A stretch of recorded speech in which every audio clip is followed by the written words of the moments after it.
corretor de imóveis vem sendo reconhecido pelos tribunais brasileiros como aquele que possui capacidade técnica suficiente para a avaliação de bens imóveis. Recentemente, o Ministério Público Federal do Rio Grande do Norte solicitou corretores de imóveis para atuarem como peritos avaliadores.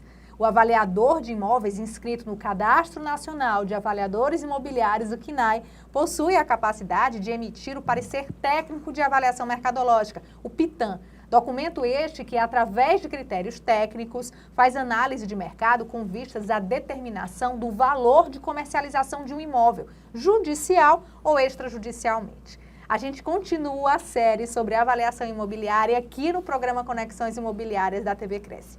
Hoje a gente recebe o professor Fernando de Queiroz, corretor de imóveis, diretor de avaliações e perícias do Cresce Ceará e responsável pela Sala do Corretor. Obrigado por estar aqui, professor Fernando. É um prazer ter recebido o seu convite.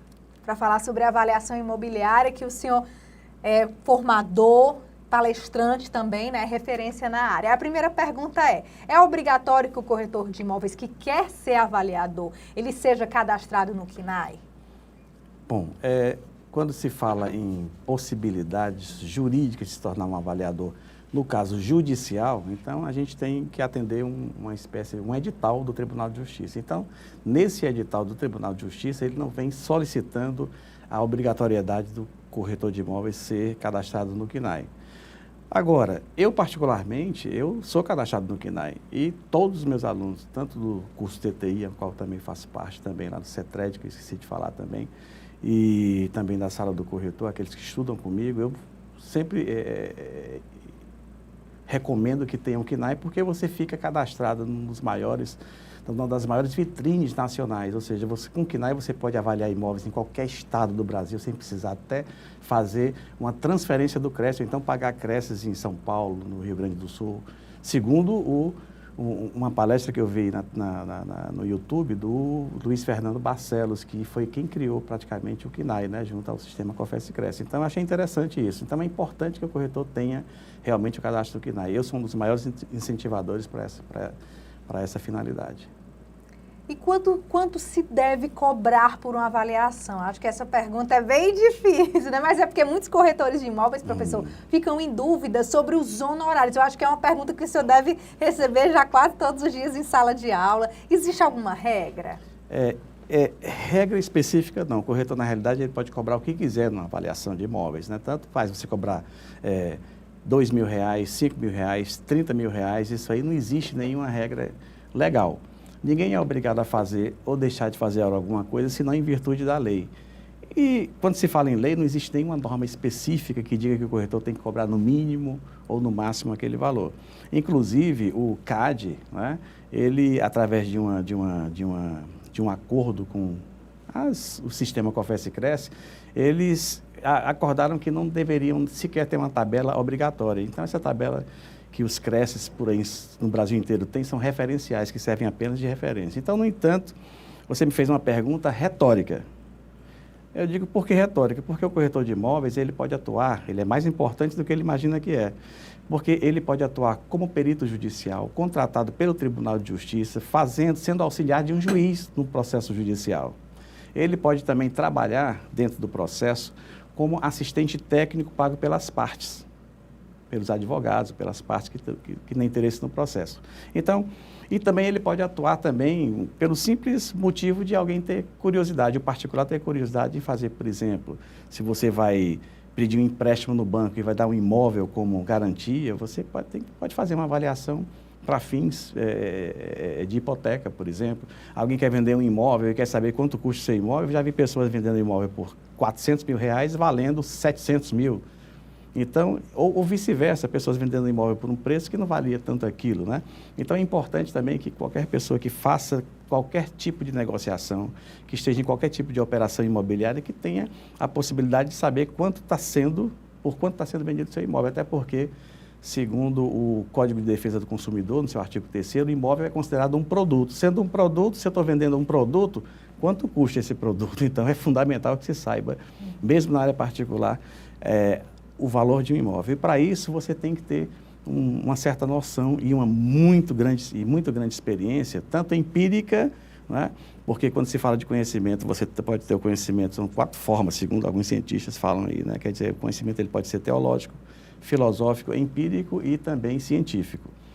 Quando se fala em avaliações de imóveis, você tem que ter um grande conhecimento empírico e também tem que ter um grande conhecimento científico, porque você segue regras, começando pelo artigo 39 do Código de Defesa do Consumidor, que diz que todo parecer técnico ele tem que trazer essas informações técnicas seguindo normas técnicas brasileiras, ou então seguindo também normas da própria instituição. No caso, o sistema COFES-Cresce criou a resolução 1066, que fala como deve ser o procedimento da elaboração do parecer técnico. Né? Então, além disso, quando você está trabalhando como perito judicial, se você comete a falsa perícia, se você faz alguma manipulação na avaliação, você pode pegar também uma prisão, uma reclusão de mais de 5 anos, que a falsa perícia ela prevê isso no Código Penal. E, por outro lado, o artigo 723 do Código Civil, ele atribui ao corretor de imóveis especificamente, não só ao corretor de imóveis especificamente, a responsabilidade civil. Ele é obrigado a informar tudo sobre o andamento do negócio, seja ela com a compra e venda, seja intermediação em locações, como também na avaliação de imóveis, porque ele também pode opinar quanto ao valor mercadológico, segundo o artigo 3º também, que fala da competência do corretor de imóveis na hora da sua responsabilidade. Então, esse artigo 3º da Lei 6.530, ele combinado com o artigo 723 do Código Civil, que todo mundo tem acesso pela internet, vai no Google e coloca lá. Código Civil, artigo 723. O corretor de imóveis é obrigado a informar tudo que possa onerar o negócio sob pena de reparação de danos. Então, se ele vende um imóvel e diz que o imóvel vale 100 mil ou 400 mil e o imóvel vale 600, ele já trouxe para o cliente um prejuízo de 200 mil reais, essa diferença. Agora, se o imóvel vale 600 mil e o cliente quer vender por 400 mil reais, aí é um problema do cliente, mas ele fez a parte dele, que é informar ao cliente. Ora, se eu tenho uma obrigação funcional não, da própria essência da corretagem, de informar tudo sobre o andamento do negócio, sob pena de eu mesmo reparar danos, e se eu tiver numa situação de perito, me usar da falsa perícia e cometer um tipo penal, obviamente que eu vou ter uma grande responsabilidade, posso ficar até preso por causa disso. Então, quer dizer, eu sou, assim, cercado de responsabilidade. A lei me cerca por todos os lados como corretor de imóveis e, no final, eu não posso cobrar menos de R$ 2.500 numa avaliação técnica em conteste, aquela avaliação realmente profissional. É claro que o corretor, quando está iniciando a sua carreira, então, se alguém pede para fazer por R$ 1.000, R$ 2.500, ele até consegue fazer, porque ele não é obrigado a cobrar menos do que aquilo. Tem muito corretor que tem a postura que diz o seguinte, se eu prefiro cobrar menos para não perder o cliente, sendo que isso acaba nivelando o mercado por baixo. Olha, eu acho interessante que uma vez uma aluna minha, eu estava dando curso de TTI, ele falava, professor, por que a lei ela é de uma forma e depois ela é de outra forma? Às vezes matar é crime, às vezes não é. Eu digo, olha, se alguém chega na sua casa e sai atirando em todo mundo, se você atirar primeiro e matar essa pessoa, você não cometeu nenhum crime. Existe também uma coisa chamada, eu comparo isso na realidade, é um estado de necessidade. Então, a pessoa que está começando, ele está precisando realmente se capitalizar. Então, nesse momento, ele fica numa situação onde ele está entre 2 pesos e 2 medidas. É uma questão até que possa até envolver, eu acho que não envolveria mais a ética, porque antigamente ele poderia, se ele cobrasse menos antes desse acordo com o CAD, ele estaria cometendo um ato antiético perante a instituição Cresce. Mas agora não, ele pode cobrar o que ele quiser, até R$1 ele pode cobrar. Mas o mercado ele não é assim. A gente pode até reconhecer que existe esse fato existe, né? Mas é uma questão só de inicial. Quando esse profissional ele se profissionaliza, com o tempo ele pega mais experiência, ele vai seguro, reconhecer, né, o seu valor. E a avaliação no âmbito judicial, ela torna o valor da avaliação mais alto? Existem 2 formas, né? Então, você pode atuar dentro do processo com base no Código de Processo Civil, artigo 473, que diz que do Código de Processo Civil, artigo 473 do Código de Processo Civil, que diz que o perito do juiz, o perito judicial, que pode ser tanto o corretor como o engenheiro, como o arquiteto, tanto faz. O corretor ele já está habilitado. Portanto, se alguém disser bem assim que o corretor não pode fazer perícias judiciais, eu já vi pessoas fazendo isso. Como que não pode?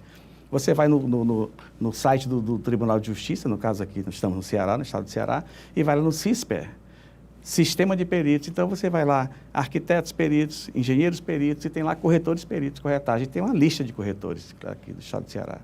E ele pode atuar no estado inteiro, ele escolhe em qual comarca ele quer e etc. Então, aquela pessoa ali, ele vai trabalhar especificamente para o perito com base, e tem que fazer também um parecer técnico, usando uma linguagem simples. Também é uma coisa que eu gostaria de falar em outra oportunidade, porque a própria lei pede uma linguagem simples, enquanto outras categorias, não digo outras categorias, algumas pessoas preferem complicar a coisa, mas na realidade nós somos obrigados a criar uma linguagem simples na questão do conteúdo do parecer técnico. Esse parecer, quando ele está dentro do processo, ele é chamado de laudo de perícia ou laudo pericial.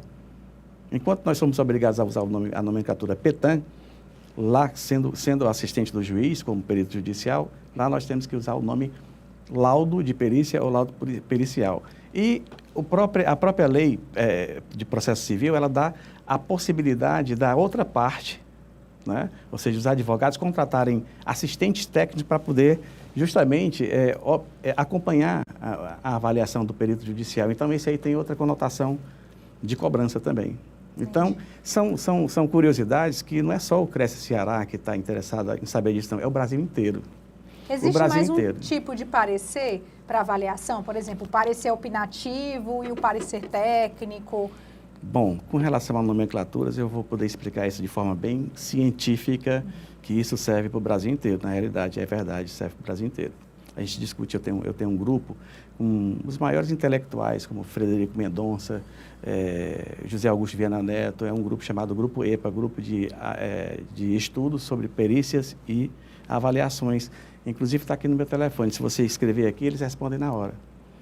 Tem também o Luiz Fernando Barcelos, que praticamente é o diretor do Sistema Confesse e Cresce, que está lá no CNAE, talvez um dos criadores do CNAE.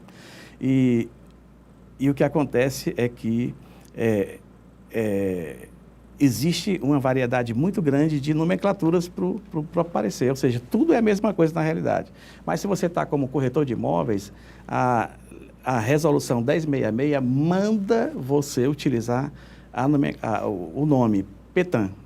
Você falou PITAM, também está certo, né? Mas é parecer técnico de avaliação mercadológica, né? Quando você está trabalhando para o juiz como perito, a lei, o artigo 473, manda você utilizar o termo laudo pericial ou laudo de perícia, seja você corretor, engenheiro, arquiteto, fazendo aquela avaliação para o juiz.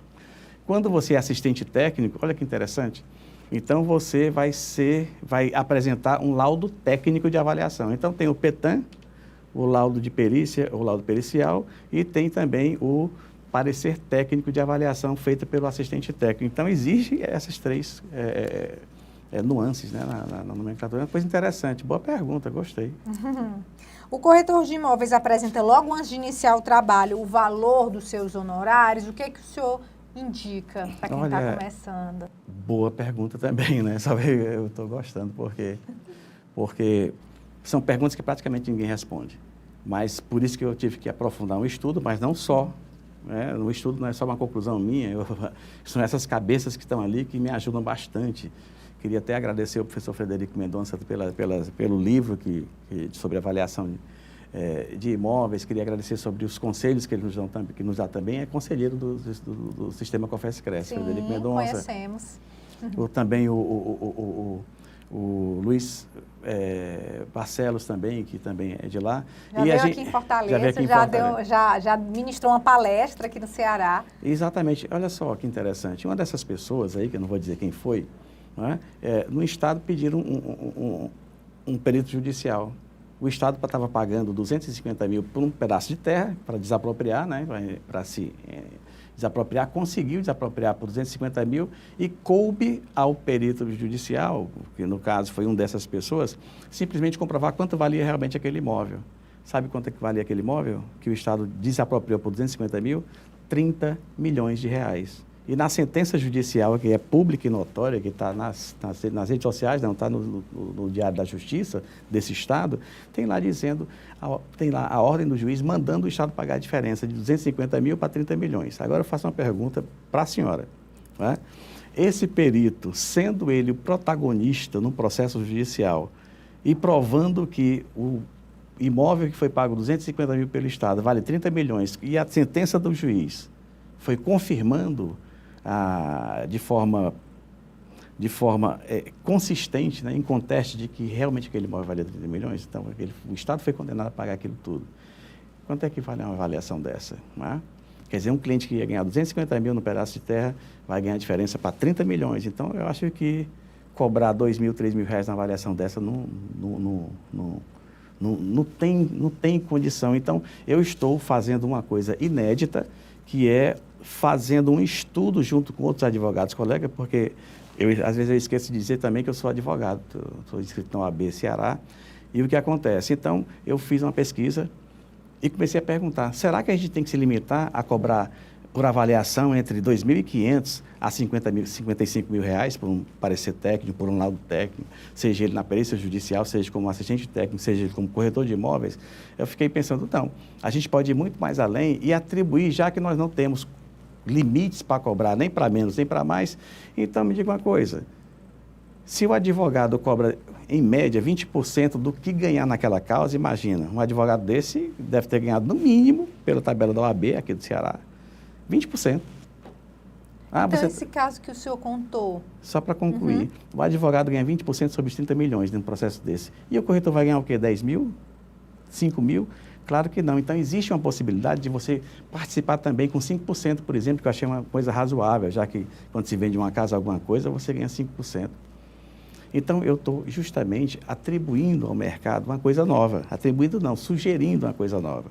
Que o perito avaliador, que ele vá muito mais além da sua capacidade, já que ela exige tanto, até o prende, se for o caso, por uma falsa perícia, por uma imprudência, negligência, por que ele não pode cobrar pelo menos 5% daquilo que ele foi protagonista, que ele foi a pessoa que teve, a única pessoa que teve o resultado alcançado em virtude do seu trabalho, né, da sua competência. Foi decisivo, né? Foi decisivo. Então, por isso que é outra coisa. Então, para falar para concluir a sua pergunta, eu falei que era retórica, né? Uma pergunta dessa é retórica. Em conversa com esse grupo, né, principalmente o Dr. Frederico Mendonça, que escreve bastante para a América Latina inteira, livro de avaliações, ele sugere que a gente fale uma linguagem só, eu achei bacana aquilo também. Então, no mínimo, um corretor, uma avaliação profissional, feita por peritos mesmo, em conteste, aquela avaliação que juiz nenhum bota defeito, ele deve ser cobrado no mínimo R$ 2.500. Agora, no máximo, a gente segue uma tabela do referencial do Cresce São Paulo, que eu acho bacana também, que ele fez essa tabela com referência ao Tribunal de Justiça de São Paulo, que estão pagando mais ou menos, né, por avaliação, e vai até R$ 55 mil. Pode ser mais, sem problema nenhum, mas pode ser muito mais naquela condição nova em que eu coloquei aqui, tendo em vista que para os negócios jurídicos perfeitos, como diz a lei, você tem que ter vontade livre, agente capaz, objeto lícito e obedecer à lei. Então, se esse contrato é um contrato atípico, que nunca ninguém fez um contrato desse tipo, mas eu vou fazer, no próximo que eu aparecer, eu vou fazer e vai dar certo. Né? Então, se eu faço, é possível e a lei permite, tudo que não é proibido é permitido. Se a vontade é livre entre as partes, olha, vai me pagar 5%, eu vou ser seu assistente técnico. A vontade é livre, agente capaz, objeto é lícito e obedece à lei, nada pode nos parar com relação a isso. A gente vai chegar longe como peritos judiciais. E se você é corretor de imóveis e se interessa pelo assunto avaliação imobiliária, saiba que está sendo criada uma comissão, que vai fazer parte de várias comissões aqui no Cresce Ceará, que foi uma iniciativa da diretoria, para serem discutidas essas questões. Então, o senhor vai estar à frente, né, isso, da comissões de avaliação? Exatamente, é uma pergunta muito interessante, porque isso aí foi uma iniciativa do nosso presidente aqui do Cresce, 15ª região, o presidente Tibérios Benevides. Então, ele através também... o coordenador da Educação Continuada, o Apolo Filho. Era o que eu ia falar. Juntaram as... Você foi mais rápido. Juntaram as Exatamente. ideias, né? Eu ia falar exatamente isso. Então, ele teve a ideia e o Apolo Filho também teve essa ideia. Eles conversaram, eles dois, né? Aí bom, se um teve ideia, outro... Não sei quem teve ideia primeiro, mas só sei que o presidente é quem autoriza, né? Então, ele autorizou, já foi para a plenária, né, e etc. Então, tem que parabenizar também o Apolo Filho, né? Apolo Filho, Apolo Pai, na realidade eu tenho uma satisfação imensa de estar aqui no Cresce, porque desde o Apolo Pai, né, o doutor Apolo Scherer é uma pessoa que eu realmente admiro bastante também. Fui falar de pessoas, né? Então aqui são pessoas maravilhosas. Apolo Pai, Apolo Filho, presidente Tibérios, você aqui também fazendo esse trabalho maravilhoso também, que leva esse conhecimento para os corretores de imóveis, que é uma coisa inédita. Você vai ver a repercussão disso aqui. Então, as comissões, elas têm o objetivo de discutirem esses assuntos com profissionais extremamente capacitados, como é o caso do senhor. Então, assim, quais são as expectativas quando essa comissão aí já estiver funcionando? Boa pergunta. Aliás, todas as perguntas são excelentes. Agora, eu preciso também de um espaço para responder. Sei que geralmente é rápido, mas aí, o seguinte, antes de ter essa ideia da comissão, que eu achei impressionante, né, que ele combinou com outra ideia que eu tinha, né? A minha ideia é, a ideia do professor, na qualidade de professor, eu sou professor, advogado, corretor, mas eu sou professor, na realidade, professor Fernando de Queiroz. Então, o professor, ele sempre tem aquela vontade de difundir conhecimento. Nós temos também aqui a resolução que fala sobre a ética do corretor brasileiro, né, do sistema COFES-Cresce. Então, essa resolução fala que é ético também, da parte do corretor, difundir conhecimento. Então, a forma de difundir conhecimento que eu encontrei foi essa, criando esse meu projeto, a Sala do Corretor. E lá, eu comecei a perceber, poxa vida, o pessoal termina o curso de TTI ou o curso de nível superior de negócios imobiliários, tirem o KNAI e depois eles vão para o mercado e não tem ninguém que possa ajudar essas pessoas. Então, eu criei um curso que é um treinamento de 90 dias para corretores, engenheiros e arquitetos. Está cheio, por incrível que pareça. Para essas pessoas que já fizeram tudo. Já fez o curso de KNAI no CETRED, ou no Cresce, ou já fez o curso de engenharia, já fez o curso no IBAP, já fez todos os cursos que você puder imaginar, mas aí a prática do mercado. Eu criei um curso prático de 90 dias. Lotou. Aí eu peguei o seguinte, eu vou treinar um novo e um mais experiente. Aí eu peguei, chamei um corretor jovem, chamado César Moura, e ele também foi estudar na UFC, e digo assim, olha, vocês vão trabalhar para se tornarem peritos judiciais, junto com um corretor mais, eu não vou dizer velho, né, mas ele é mais experiente, quase 60 anos. Há 35 anos ele era engenheiro civil também, que é o Vicente, né, o Vicente Matos, e eu treinei os dois. Uma prática mesmo, os dois cheios de conhecimento teórico também. Então, o que é isso? Então, na realidade, o curso TTI, como o CETRED, o Cresce como instituição, esses cursos de KNAI também, etc., tudo isso faz parte de uma espécie como é que se diz, biodiversidade intelectual. Aí, quando eu fiquei pensando, depois que essas pessoas passam por tudo isso, eles vão chegar aonde? Não tinha lugar nenhum para se fazer isso. Então, eu criei essa possibilidade. Aí treinei um jovem corretor e um mais experiente, com, vamos supor, 22 anos e outro com quase 60 anos. E os dois se tornaram peritos judiciais, estão inscritos no Tribunal de Justiça, com inscrição homologada. Se você for lá no CISPER, no Sistema de Peritos, estão lá. Um deles, quando se inscreveu, com 1 mês, 2 meses, já foi nomeado perito. E já está fazendo e tira dúvidas comigo, e agora, como é que eu faço a petição e etc. Eu vou ajudando na medida do possível. Eu gostaria de levar essa ajuda para o mercado inteiro, dentro do Cresce Ceará. Então, por isso que, juntando essas ideias, tanto, seja lá, do presidente Tibérios, junto com o Apolo Filho, junto com essa ideia de treinar o César e o Vicente, eu trouxe os dois, inclusive, na reunião que eu acho que você estava lá, que quando veio esse jovem e esse mais experiente.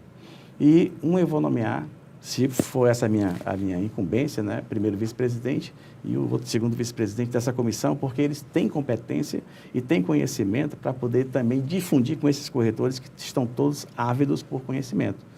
E eu queria fazer algumas reuniões aqui no Cresce com a autorização do presidente, e daí ele vai usar aí a estrutura do Cresce para poder motivar os corretores a se tornarem grandes peritos e grandes profissionais. É isso que a gente quer, que os corretores do Ceará, sejam até do Brasil, né, que tenham competência suficiente para saber o que estão fazendo.